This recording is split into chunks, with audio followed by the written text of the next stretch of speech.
Hello everyone, this is part 3 video on past year NEET questions from the chapter hydrocarbons.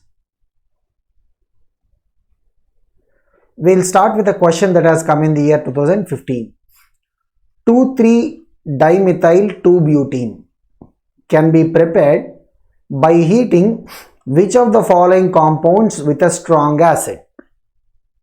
Okay, so here right, the 2,3-dimethyl 2-butene. First of all, we should draw the structure of what is this 2,3-dimethyl 2-butene. So 2,3-dimethyl 2-butene. Okay, so we can just look at it. 3 hydrogens. This and this will not have any hydrogens. So this is our compound 2,3-dimethyl 2-butene. Okay, we need to find out from heating which of these compounds in strong acid this can be prepared. If you just take a look at what are these options given to us, all the options given to us are what? Alkenes. Now alkenes, when we heat them with a strong acid, right, there is a if you have alcohols and heat it with a strong acid, means there will be dehydration. Alcohols can give us the alkenes, but alkenes on heating with strong acid, what would happen? See, if there is a possibility where there can be a rearrangement, so generally this rearrangement is called as what? The methyl shift. What is it called as? Methyl shift rearrangement. Okay, so if there is a possibility, then we can have these rearrangements happening.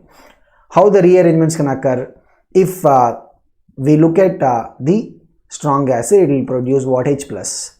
So the H plus can first get electrophilic addition type, get added to the double bond. As a result of it, what will be produced? A carbocation will be produced. The carbocation can be rearranged as per the methyl shift if there is a chance. What is this methyl shift? Methyl shift is basically if we have a carbocation site adjacent to a quaternary carbon having a methyl group. If you have a carbocation adjacent to a quaternary, what is a quaternary carbon? A carbon that is already bonded to 4 more carbons. If you have a carbocation adjacent to quaternary carbon, the quaternary carbon must have what? Methyl group. So there will be a shift of the methyl and the carbocation will be coming on to this particular. So as a result, we will be able to move from generally, we will be able to move from a primary or a secondary carbocation to a tertiary carbocation. So final product will be what? You will get a tertiary carbocation. Okay, and it will lose the H plus again to give back an alkene, but this alkene will be different from the original alkene. So let us see, if you look at the option A compound, right? So how we can write the option A? So maybe I'll just erase this part so that we'll be able to clearly see. So if we erase this, whatever we are writing, right, if you take the option A is what? It's an alkene. Okay, in option A, if you look at where the H plus will get added, it will get added to the primary carbon, because as per the Markovnikov addition, right, hydrogen goes to the carbon that is already having more hydrogens. So H plus will get added here. So this is where the carbocation, it's a secondary carbocation. Adjacent to secondary carbocation, we have a quaternary carbon. Quaternary carbon is having methyl groups, so there will be methyl shift. So as a result of the methyl shift, what you are going to achieve is a tertiary carbocation. We will get a tertiary carbocation, and this on losing H plus, right, we will be able to form the alkene, and the alkene that will be formed is a more stable alkene, which will be 2,3-dimethyl 2-butene. So this will be a more stable alkene than what we have. So this will be a methyl shift rearrangement reaction. So what is the correct answer for this? It is option A. So here we need to look at in which case the methyl shift would occur. Methyl shift would occur when you have a carbocation site which is adjacent to a quaternary carbon. The quaternary carbon also must have a methyl group minimum. Next, we have a question that has come in the year 2014. Identify Z in the sequence of reaction. So we have an alkene HBr in the presence of peroxide. It is addition of HBr as per the anti-Markovnikov rule. That will give us Y. Y on reacting with sodium ethoxide, it will give Z.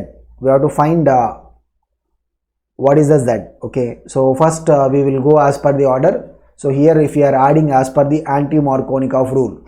Anti-Markovnikov rule is what? Hydrogen goes to carbon, that is having less hydrogens.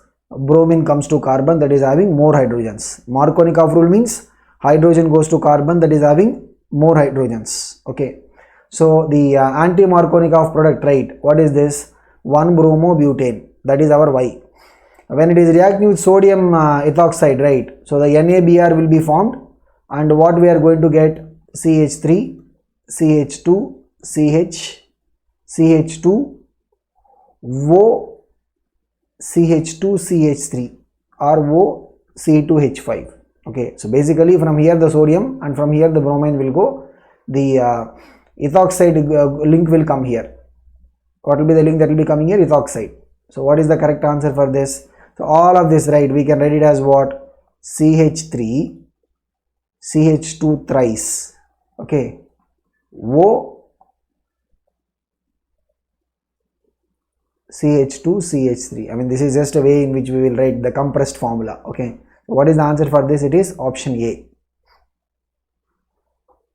So when there are multiple CH2 units, right, we will just now count how many times they are coming and then write it in terms of that multiple. Okay, so this is, it's a very simple reaction. First is what? First step is the anti-Markovnikov addition of the HBr. Then reaction of bromide, alkyl bromide with sodium ethoxide.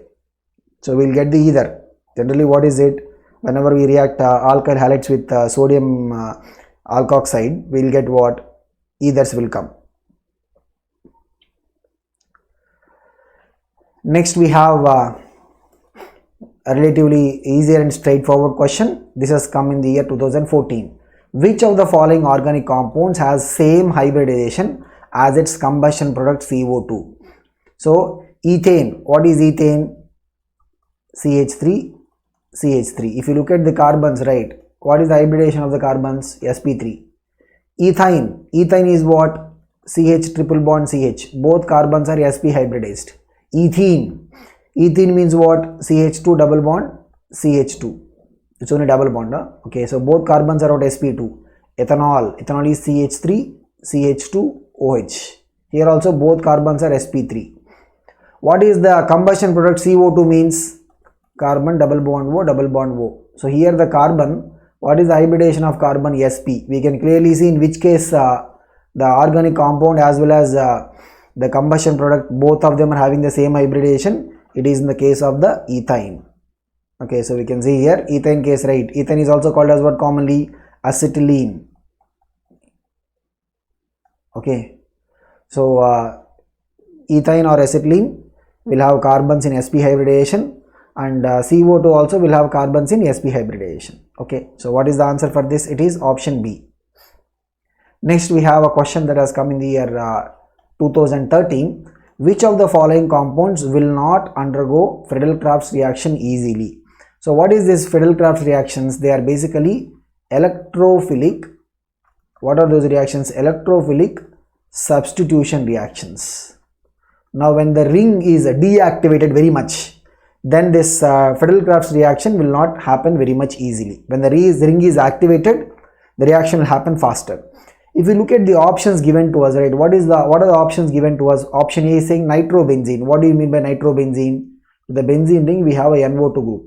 Now NO2 group will be a minus R group as well as minus I group, because the nitrogen atom is more electronegative than carbon. That's why it will be having minus I.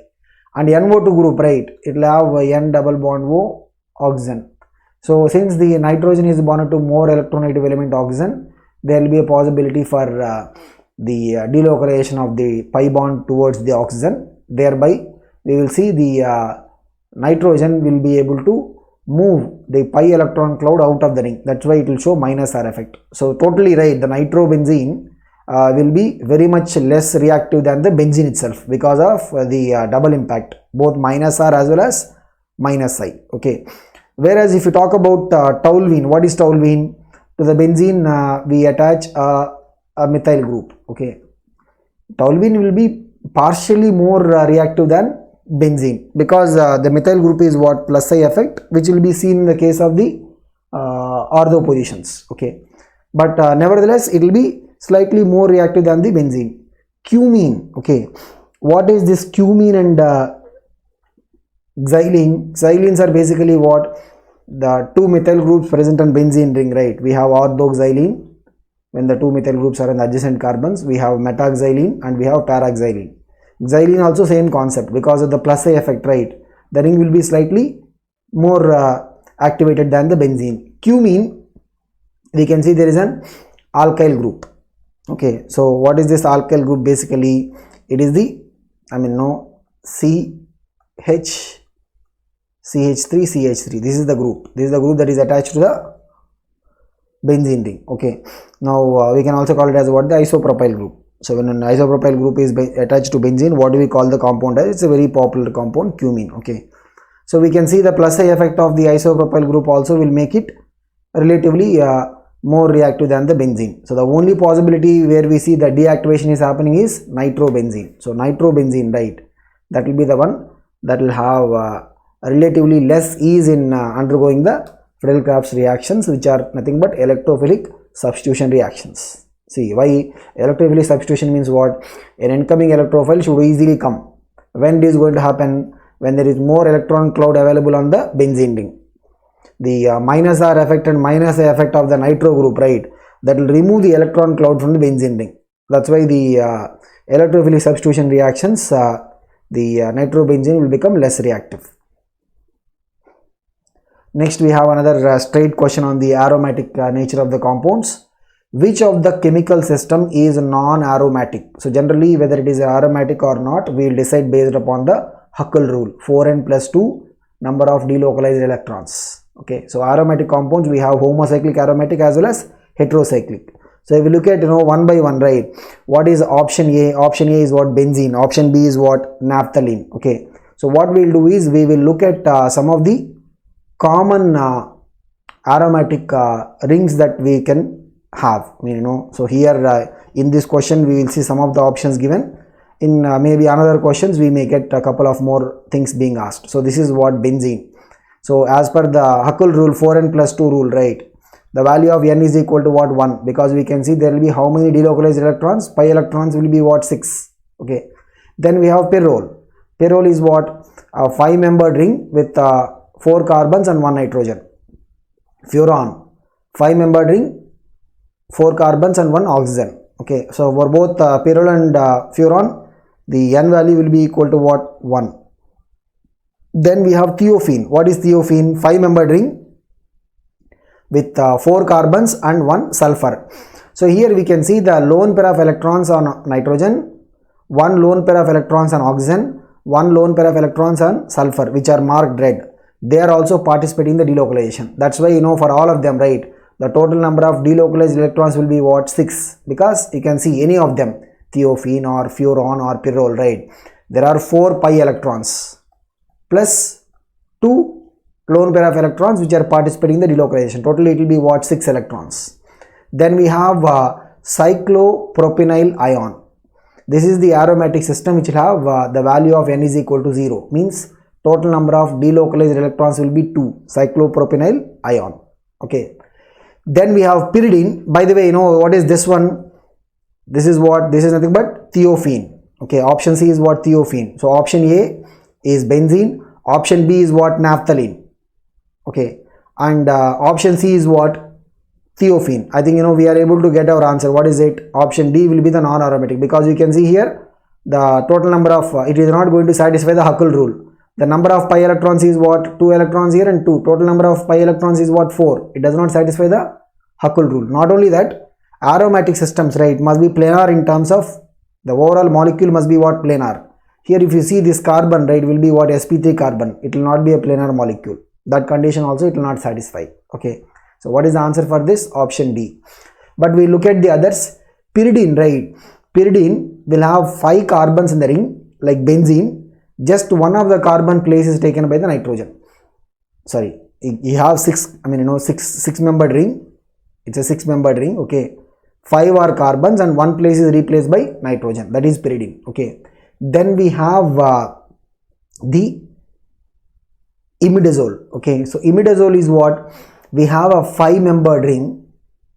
Pyridine is 6-membered ring. Okay, pyrrole, furan, thiophene, all are what? 5-membered rings. Okay, imidazole is also 5-membered ring. In this, 2 nitrogens, 3 carbons.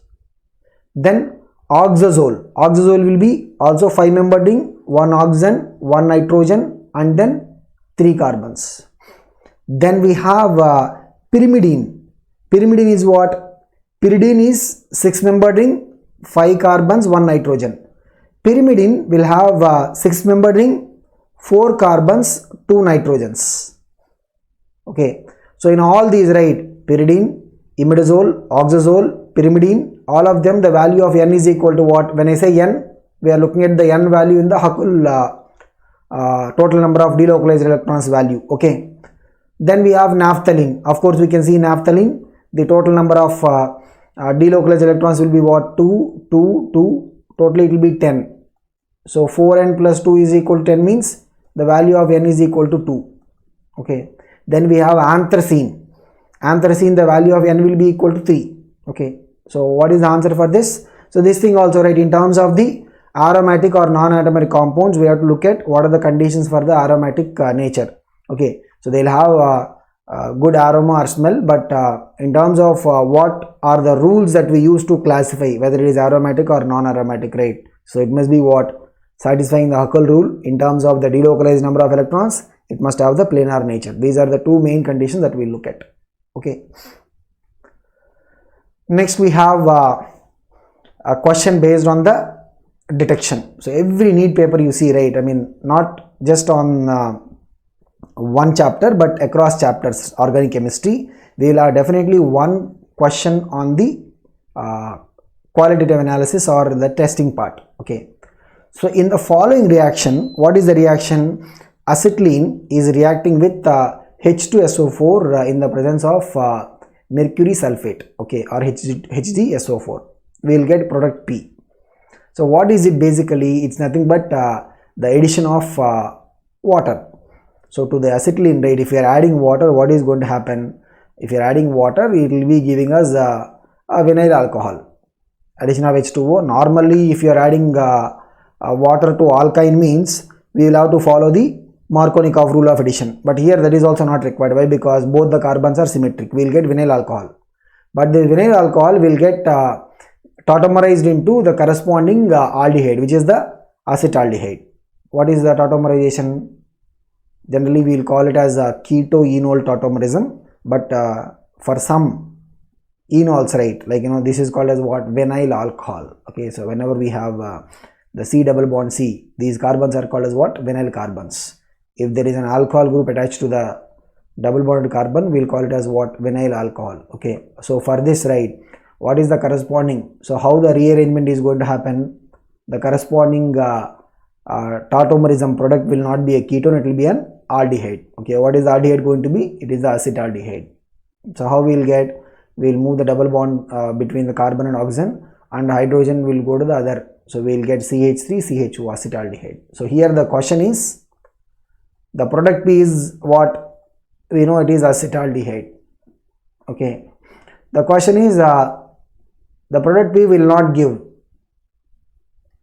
What are the tests that are being talked about here? Tollens reagent test, Brady's reagent test, Victor-Meyer test, and iodoform test. So always, whenever we talk about the test, right, there are 2 kinds of question we can expect. What are the groups or families that will be getting tested? That is one thing. And for some tests, there will be exceptions. Like, select compounds from different family also show that test. Those exceptions we have to be thorough. And the third thing is, as a part of this test, right, you may get a complex or a colored solution, etc., etc. So what is the composition of the colored solution, or what is the color of that particular substance itself? These are the areas that we need to be focusing on. And sometimes we may even get straight questions on the composition of the reagent itself. Like they can ask questions like, what is the composition of the Tollens reagent? Like that they can ask the composition of the reagent itself. So if you start with the Tollens reagent, right? What is Tollens reagent? It's a solution of silver nitrate with the ammonium hydroxide and sodium hydroxide. Okay, so ammonia when it is dissolved in the sodium hydroxide solution means we will also get what? Ammonium hydroxide. Okay, so silver nitrate will have Ag plus ions. The Ag plus ions, right, when they are reacting with aldehydes, okay, they will get the aldehydes oxidized into carboxylic acids. As a result, the Ag plus will get reduced to what? Silver, and this will form like the silver mirror. That's why the Tollens reagent test is also called as what? Silver mirror test. So what are these compounds that will show the Tollens reagent test? So it will tell us, the Tollens reagent test will tell us the presence of aldehydes and aromatic aldehydes, the normal aldehydes as well as the aromatic aldehydes, and alpha hydroxy ketones. Alpha hydroxy ketones which can tautomerize into aldehydes. So wherever we have the alpha hydroxy ketones, right, which can tautomerize into aldehydes, they can also show this Tollens reagent test. I mean, here the conditions of Tollens reagent test, maybe you can check it in couple of other problems also. I think we will have a couple of more questions, but here the point is what? We are not looking at the entirety of the Tollens reagent test. We are looking at the specific condition we are focused on here. So Tollens reagent test, it is for the aldehydes. We can detect normal aldehydes as well as the aromatic aldehydes, which means what? Acetaldehyde will give. So the Tollens test acetaldehyde will give. Okay, so here we are looking at the test that the P will not give. Okay, now next one is Brady's reagent test. So 2,4-dinitrophenylhydrazine DNPH is what we call as the Brady's reagent, also known as what? Bosch reagent. So the dinitrophenylhydrazine, it will be having a red to orange color, and it is used to test the presence of carbonyl groups. Means it will be testing both the aldehydes as well as ketones. So if you have an aldehyde or a ketone, right, both the carbonyl groups, aldehydes will be tested as well as ketones also. The 2,4-DNPH will be able to form orange crystals. Okay, and this will tell us the presence of the carbonyl group, whether it is an aldehyde or a ketone. And what we have, P is nothing but acetaldehyde, is an aldehyde. So it will show the Brady's reagent test also. So we are seeing Tollens, P will show, Brady's also P will show. Now the option C is what is option C? Option C is the Victor-Mayer test. Victor-Mayer test is for what? It is for the differentiation of the alcohols, primary alcohols, secondary alcohols, and then tertiary alcohols. Okay, so if you look at the Victor-Mayer test map sequence, what is going to be the sequence of the Victor-Mayer test? First, we will react the alcohols with phosphorus in iodine. Okay, so we have this is what? Primary, this is the secondary, this is the tertiary. Okay, so the alcohols will form alkyl iodide. All of them will be forming what we can see here, alkyl iodide comes. This is primary iodide, secondary iodide, tertiary iodide. Okay, now the alkyl iodide on reacting with AgNO2, that will form the nitroalkanes. So AgNO2, all of them are forming what? Nitroalkanes. Okay, now the nitroalkanes on reacting with HNO2, so nitroalkanes on reacting with HNO2, primary are forming what? Nitrolic acid. Secondary are forming pseudonitrile. This is pseudonitrile. Tertiary we will see no reaction at all. This is where we will see the difference coming. Okay, and not just this, we will conclude this in terms of a color differentiation. Okay, so the primary will give us nitrolic acid, secondary will give us what? Pseudonitrile, and tertiary will have no reaction. And now on treating this with aqueous NaOH, right, we will see a blood red color in the primary case, blue color in the case of secondary, and of course since there is no reaction in the tertiary, there will be no color or it will be colorless. So this is what is the Victor-Mayer test that is used for differentiating between the alcohols, primary alcohols, secondary alcohols, and tertiary alcohols. So here in the, if you have a question exclusively on the Victor-Mayer test, right, they can be asking us things like, what are all the reagents used in the Victor-Meyer test. They can even ask questions on what is the color, the final color formed. In the case of primary alcohols, it is what blood red, secondary blue color, tertiary no color or colorless. Like that we can have questions. So here our product P is an aldehyde that has got nothing to do with the Victor-Meyer test. Correct? So we got our answer. What is it?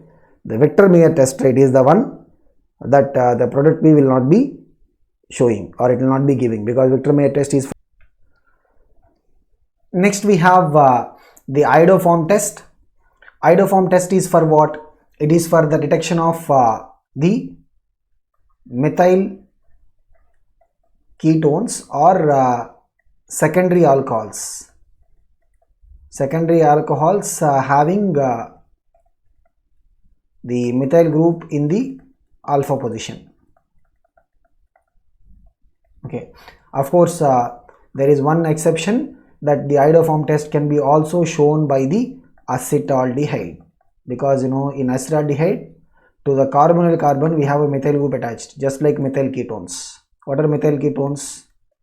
RCO CH3. So we have a methyl group adjacent to carbonyl carbon. That is what is a methyl ketone. Just like methyl ketones, acetaldehyde also will have what? It will have a methyl group adjacent to the carbonyl carbon. In fact, that is if there is an aldehyde that is showing the iodoform test, means that is basically what? Acetaldehyde. Okay. So look at in iodoform test, what we will be taking iodine in the presence of sodium hydroxide. It will be added to the compound that contains what? Either methyl ketone or secondary alcohol with methyl group in the alpha position. We will see a pale yellow precipitate of iodoform. So what is iodoform? Triiodomethane, CI3H. Okay, just like we have bromoform. Bromoform means what? CBr3H. Chloroform means what? CCl3H. We can also write this as what? CHCl3. Okay.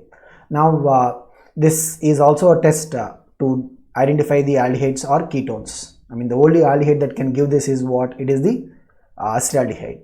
So if you know that there is an aldehyde giving the iodoform test positive, means it must be what? Acetaldehyde, which is having methyl group adjacent to the carbonyl carbon. Okay. Now coming to the mechanism. So this is the idea. So based on this, right, we can conclude straight away that okay, already we got our answer. The product P is acetaldehyde, right? Acetaldehyde can show the iodoform test also. And the answer for this question is what? Victor-Meyer test, where the test is for the alcohols which our product P will not be involved in. But let us look at, since we are talking about the iodoform test here, let us look at the iodoform test. So we have, so this is CH2, this is a CH3 group overall, okay. CH3 group, this is the methyl ketone, okay. OH minus, it will attack the hydrogen. So as the hydrogen is removed, right, so hydrogen will be removed as what? H plus. So if the hydrogen is removed as H plus, the carbon here will have a negative charge. Since the electrons are delocalized to oxygen, oxygen will get a minus. So here we will have a plus and minus, there will be a double bond. So we will have a double bond formed here. Now the double bond will have pi electron cloud, which will be able to attract the electrophile from the I2. So I2, when it is dissociating, right, it can dissociate as what? I plus and I minus. So I plus can go and attack the double bond. So when it is attacking the double bond, the I plus will come and add to the primary carbon, and as a result of it, right, so here we will get iodine, and the positive charge will be going, because the pi bond will be broken such a way that here we will get minus, there it will get plus 2. Plus positive side carbocation and negative side oxygen, they both will form a double bond to give this. Now what we are seeing is the CH2 group, the methyl group adjacent to the carbonyl carbon is getting one iodine replaced in place of the hydrogen. Now this has got 3 hydrogens, means 3 iodines can actually replace, means this is the final product we can get, and this can dissociate, to give, I mean before the dissociation step, we also will have the attack of the OH minus onto the reagent. Okay, so the keto group, right, can get delocalized, where the oxygen will have minus and this carbon will have plus. To this positive carbocation side, the OH minus can come and attach itself. So we will have the intermediate, this one formed. So we will have O minus and OH is attached to the carbon, which is the ketone carbon. Okay. Now there will be a bond dissociation. Here there will be a bond dissociation which will give us Ci3 minus, and here this will be positive. Okay. So positive and positive carbon and then negative oxygen, they both will form a double bond. So this is what is the other side. So one side will have an Ci3 minus, other side will be having this molecule. Okay. So here the Ci3 minus, since it is having a negative charge, it can attract the H plus. Thereby it will be forming what? Ci3H. So that is the formation of the iodoform. Okay. So this is the overall mechanism of iodoform test. But yeah, so iodoform test is for what? We must look at what are these compounds. Methyl ketones, secondary alcohols having the methyl group in the alpha position. Then it is for the aldehyde, only one of them, which is the acetaldehyde. Next we have a question that has come in the year 2012. In the following reaction, so we have an alkene which is treated with acidified water. What happens when it is treated with acidified water? There will be an addition of water, addition of H2O in the Markovnikov manner. Okay. So we will get A as a major product, B as a minor product. They are asking what is the major product A. So here if you look at it, right, so what is the first step that is going to happen? So we have an alkene. Okay. So there will be an addition. So H2O has to be added, means H plus and OH minus, right? Electrophilic addition. First H plus will get added. So when the bond is broken, it will be broken as what? This carbon gets plus, this will get minus, because the secondary carbocation is more stable. The H plus will come here. So what we will be having? We will be having the CH3 thrice, CH plus. Here the H plus will come, means what you are going to be having? We will be having CH3. The H plus is already added. Okay. Now this is a carbocation which is having the carbocation site adjacent to quaternary carbon, and that to the quaternary carbon is having methyl groups. So there is going to be a methyl shift that will happen here. What is methyl shift? When we have a carbocation adjacent to a quaternary carbon. What is a quaternary carbon? The carbon having 4 bonds with another 4 hydrogen with 4 carbon atoms. That is what we call as the quaternary carbon. Primary means what? If a carbon is bonded to one more carbon, we will call it as primary. Secondary means if it is bonded to 2 carbons, secondary. Tertiary means 3 carbons. Quaternary means what? 4 carbons. If you have a quaternary carbon adjacent to the carbocation site and the quaternary carbon is having methyl groups, there will be a methyl shift. What is methyl shift? A methyl group will be shifted here and the positive charge will be moving on to that quaternary carbon. So here as a result of it, right, the carbocation will get stabilized, because we can see as a result of it what is going to occur. We will see that the carbocation thus formed after the methyl shift. After the methyl shift, right, the carbocation, before the methyl shift it is a secondary carbocation. After the methyl shift it is now what? A tertiary carbocation, which will be a stable one. Now to this we will be adding OH minus. First we added H plus, now we are adding OH minus. So as a result of it, right, what we are going to get, look at this, what will be the product that will be formed to this carbon. So this is the carbon where we have plus, to this we are adding OH and CH, CH3, CH3. So this is coming because of the methyl shift. So why this is forming as a major product? This is happening because of the methyl shift. Methyl shift always occurs when we have a carbocation getting formed adjacent to a quaternary carbon. That to the quaternary carbon must have the methyl groups. Next we have a question that has come in mains paper 2012. Which of the following reagents will be able to distinguish between 1 butane and 2 butane? What is 1 butane? CH3, CH2, C triple bond CH. This is 1 butane. Okay. And what is a 2 butane? 2 butane will be what? CH3, C triple bond C, CH3. This is 2-butane. Okay, this is 1-butane and this is what 2-butane. Now the difference between them is in 1-butane we have this acidic hydrogen. In 1-butane what do we have? Acidic hydrogen. So acidic hydrogen means what? It can react with the bases like sodium amide. NaNH2 is what? It's a base. So NaNH2 will be used to detect the presence of terminal alkynes. Generally, terminal alkynes, right? When the triple bond is on the last carbon, they will have acidic hydrogens. So we can detect the terminal alkynes by using the bases like sodium amide. So what is the answer for this? It is option A. Next we have a question that has come on the conformation isomers. In the following, the most stable conformation of N-butane is. So we have to find out which is the most stable one. Okay, so in the conformation isomers of butane, we can see this one, right? What is this? The methyl group of one carbon and methyl group of another carbon. The hydrogen of one carbon, hydrogen of another carbon.